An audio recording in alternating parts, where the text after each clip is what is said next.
You're not coming tomorrow. Don't embarrass this family. The words hit me hard. I froze, my own father telling me I couldn't go to my brother's wedding. No explanation, just anger. But what unsettled me most wasn't his voice. It was his eyes. There was something deeper there, and I had no idea why. My name is Ethan Brooks, a 32-year-old project manager in Chicago.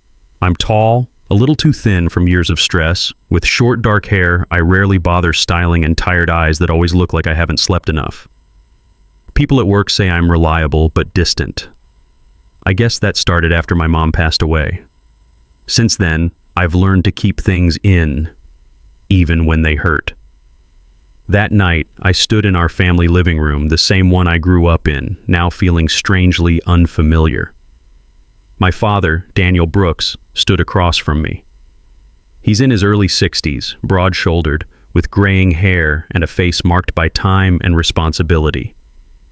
He used to be warm, or at least I think he was, but after Mom died, he became quieter, more guarded, not cold, just unreachable. He didn't look at me right away. "Yeah, you shouldn't come into the engagement tomorrow." At first, I thought I misheard him. "My own brother's engagement?" I asked, my voice sharper than I intended. Lucas Brooks. My younger brother is 28, confident, outgoing, the kind of guy who lights up a room without trying. Everything I'm not. He's always been easier to love. Dad finally looked at me, and that's when something felt off. There was no anger in his eyes, just worry.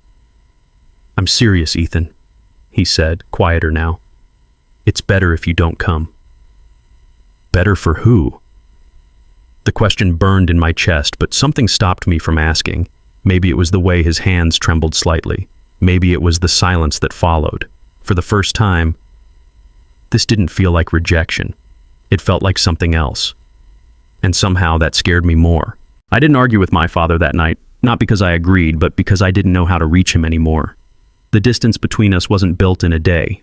It had been growing for years, layer by layer, silence by silence. I walked out of the house with more questions than answers, the cold Chicago air hitting harder than usual, like it was trying to wake me up. On the drive back to my apartment, I realized something uncomfortable. I couldn't remember the last real conversation I had with him. Not small talk, not logistics, a real conversation. Somewhere along the way, we had both stopped trying, not out of anger, but out of habit. My phone buzzed. Emily Carter. I hadn't seen her in over a year. Emily is 30. Is a marketing consultant with sharp green eyes and shoulder-length auburn hair she often tucks behind her ear when she's thinking. She's the kind of person who reads people too well, sometimes uncomfortably so. We broke up because I shut her out during the worst time of my life after Mom died. She wanted honesty. I gave her silence. "Hey, I don't know why, but I feel like you're not okay tonight." I stared at the message longer than I should have. A year ago, I would have ignored it. My fingers hovered over the screen. Then, slowly, I typed back, "You're right, I'm not." The 3 dots appeared almost instantly. For the first time in a long time, I didn't feel completely alone. And maybe, just maybe, the distance in my life between me and my father, between me and everyone else, wasn't something permanent. Maybe it was something I had helped create, and something I could start fixing. The next morning, I went back to the house earlier than I planned. I told myself it was for answers, but deep down, I think I just didn't want to feel shut out anymore. The front door was unlocked, just like always. Some things never change. Inside, the house was quiet, filled with that familiar stillness that always reminded me of everything we never said. My mother, Margaret Brooks, was standing in the kitchen. She's in her late 50s, petite, with soft brown hair now streaked with gray, and gentle eyes that always seem to carry both warmth and sadness at the same time. She's the kind of person who avoids conflict at all costs. Ever since the night my mother's illness took a turn for the worse, she became someone who protects peace, even if it means hiding the truth. She turned when she heard me, but only for a second. Then she looked away. "Mom," I said quietly. She didn't answer right away. Instead, she walked over and took my hand firmly, too firmly, like she was afraid I might disappear if she let go. "You shouldn't come tomorrow," she whispered. Not can't, not mustn't, just shouldn't. "Why?" I asked, softer this time. Her grip tightened, but she still wouldn't meet my eyes. That's when it hit me. This wasn't about rejection. This was about protection. Something had happened, something they both knew, and chose not to tell me. And somehow, I was at the center of it. My phone buzzed again. A reminder. 10 a.m. final project review. Back at the office, everything unraveled fast. I missed a key detail in the financial forecast, something I should have caught. My manager, Ryan Mitchell, a 40-year-old sharp-featured man known for his strict, no-nonsense leadership style, didn't hide his frustration. He values precision above all, and I had just failed him. "This isn't like you, Ethan," he said coldly. He was right. But instead of shutting down like I used to, I took a breath.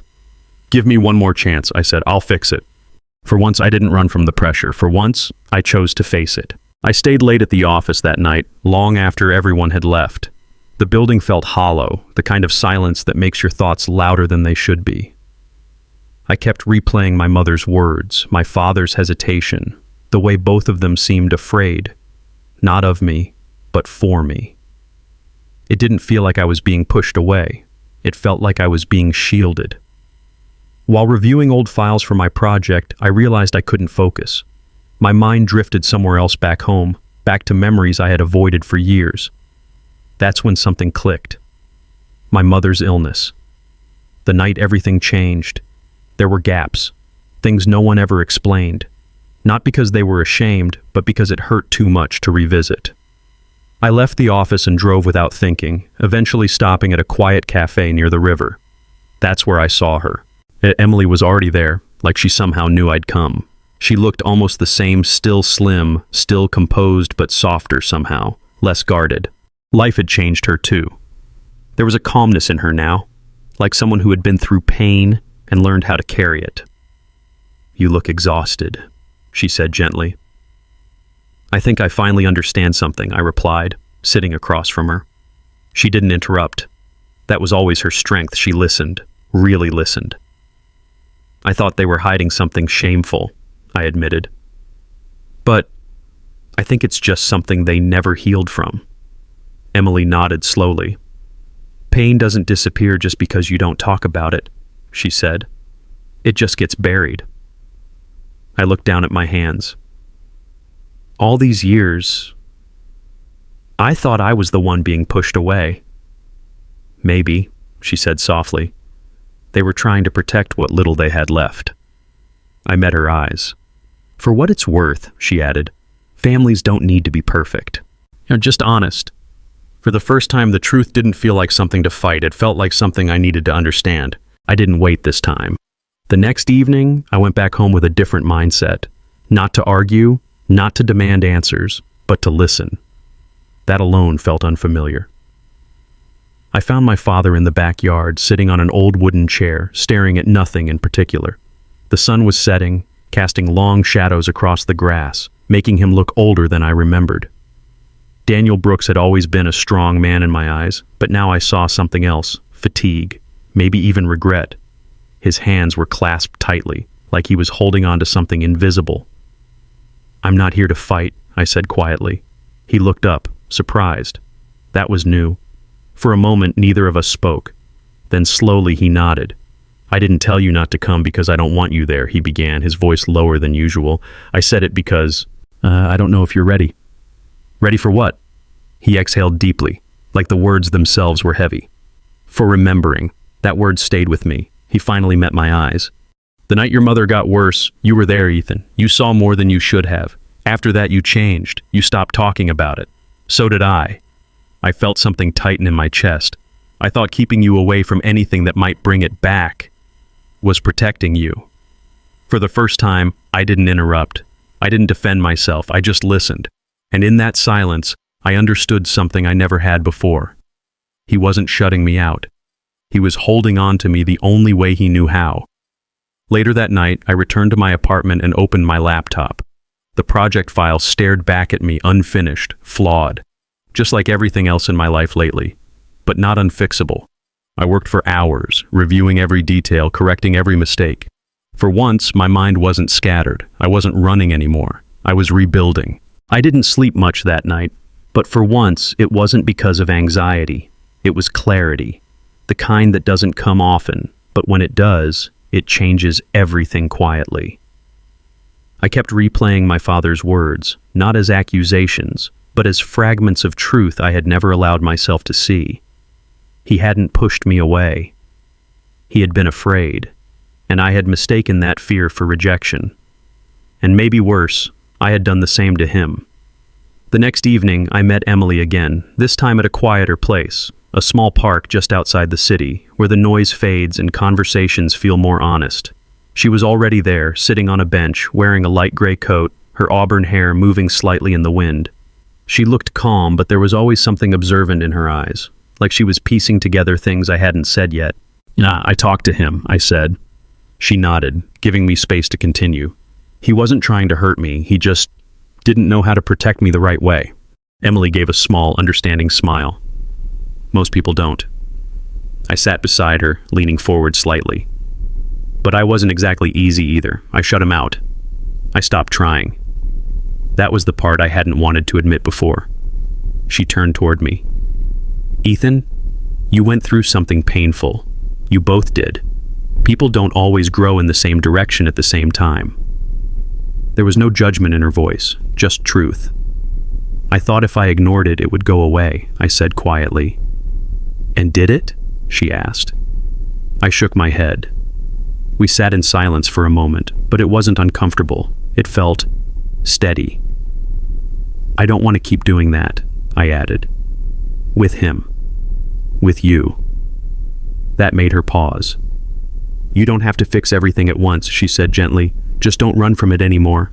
For the first time in years, and I felt like I wasn't stuck between past and present. The morning of the engagement arrived quietly, almost too quietly for something that had caused so much tension. I stood in front of my mirror longer than usual, adjusting my tie, noticing the difference in my own expression. I didn't look as lost anymore. Still tired, maybe, but steadier. Like I had finally chosen a direction. I wasn't going there to prove a point. I was going because I belonged there. Before leaving, I stopped by the office. It wasn't required, but something in me needed closure on that part of my life too. The conference room lights were already on, and Ryan Mitchell stood near the screen reviewing my revised presentation. His posture was as sharp as ever, straight-backed, composed, but his expression was harder to read this time. He glanced at me briefly. You came early. I needed to finish this, I replied. Now, Ryan is not the type to give easy praise. At 40, he built his career on discipline and high expectations, rarely showing emotion. But as he flipped through the updated report, something shifted just slightly. You fixed the projection errors, he said. And the risk model? This is better. Not perfect, but better. I meant what I said yesterday, I added. I'm not running from this anymore. He studied me for a moment, then gave a small nod. Good. Because I'm giving you one more shot, Ethan. Don't waste it. That was all I needed. By the time I arrived at the venue, the place was already filled with soft music and quiet conversations. People dressed well, smiling, celebrating. For a second, I hesitated at the entrance. Then I took a breath and stepped inside. Not as someone unwanted, but as someone who finally chose to show up, not just physically, but honestly. And whatever happened next, I was ready to face it. The room didn't go silent when I walked in, but to me, it felt like it did.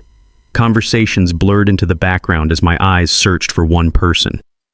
My father stood near the center of the room, speaking to a few guests, his posture still strong but no longer distant. For a brief second, I considered turning around. Old habits, old fears. Then he saw me. Daniel Brooks didn't freeze. He didn't frown. He didn't look away. He walked toward me. Each step felt heavier than the last. But when he finally stood in front of me, there was no hesitation this time. No walls, no silence. He pulled me into an embrace, in front of everyone. It wasn't perfect. It wasn't polished. But it was real. I'm glad you came, he said quietly. And for the first time in years, I believed him. Lucas approached us moments later, dressed sharply in a navy suit, and his usual confident energy softened by something more genuine. He smiled, not the effortless charm he showed the world, but something deeper, something meant just for me. Hey, he said, pulling me into a quick hug. You always belonged here. You just forgot. I let out a small breath I didn't realize I'd been holding. Maybe he was right. Across the room, I saw Emily. She stood near the window, wearing a simple dark dress, her posture relaxed, her expression calm but warm. She didn't rush toward me. She didn't need to. She just smiled, like she already knew I'd made it here. Later, when the noise settled and the night softened, we found a quiet corner. You stayed, she said. So did you, I replied. Emily had always been strong, but now she was steady, not trying to fix me, just standing beside me. And that made all the difference. That night wasn't about perfection. It wasn't about erasing the past. It was about something better. We talked. Really talked. Not just me and my father, but all of us. No more avoiding, no more silence. For the first time, we weren't pretending to be a perfect family. We were becoming a real one. And somehow, that was enough. If you were Ethan, after your own father told you not to come, would you still show up, risking reopening old wounds and possibly destroying the fragile piece of your family just to prove you belong? Or would you walk away in silence, protect your pride, and accept losing your place in that family forever? Which choice is truly stronger, showing up or walking away, and why?